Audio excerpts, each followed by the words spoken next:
който се казва Светослав. Здравей! Здравей! Какво обеща ти да ни изпълниш тук на публиката? За розовата пантера. А в публиката нещо друго ми обеща да изпълниш. Какво беше то? За тигре, тигре, матата ми каза да изпее за розовата пантера. Сега, остави го, тате, аз искам да те попитам на тебе, кое ти е по-приятно. За розовата пантера или за тигре, тигре? За розовата пантера. Това по-ти е приятно. Да. Добре, сега вземи микрофона и това, което ти е най-приятно за розовата пантера, го изпълни по най-артистичен начин. Давай! О, тигре, тигре, имаш ли пари? Имаш ли пари? Стари бабички. О, тигре, тигре, имаш ли пари? Имаш ли пари? Хубави жени. Това ли е за розовата пантера? Добре. Светославе, тази песен ти откъде си е чувал? От тигрите? Да. Тигрите ли я пеят тая песен? Не. А ти искаш ли като станеш голям да станеш тигър? Не. Добре. А какъв ще станеш като станеш голям?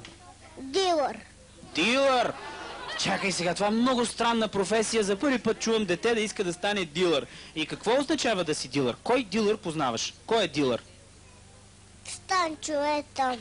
Станчо е дилър. И ти искаш да станеш дилър като Станчо? Да. И какво прави Станчо като е дилър? Обича шума на парите. Какъв е шума на парите?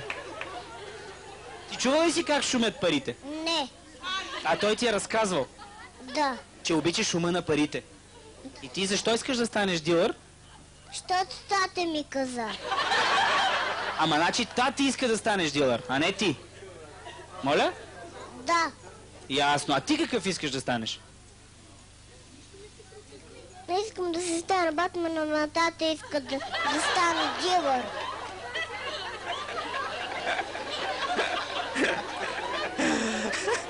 Значи, ти всъщност искаш да си станеш Батман, а тати те спира от тази една чудесна професия, нали, Батман, една уважавана професия в обществото, а ти искаш, той те принуждава на сила да станеш дилър.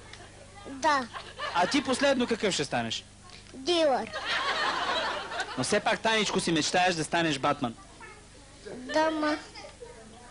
Искам да си стана по-добре дилър. Добре, и какво те привлича в дилърската професия? Да се занимавам с парите. Добре, а ти пари виждал ли си? Да. Доколко можеш да броиш? До 8. До 8. До 8 зависи. Ако са 8 милиона е една добра цифра. Добре, Светославе, ще те помоля да се покориш на публиката. Вие аплодирайте изпълнението на Светослав.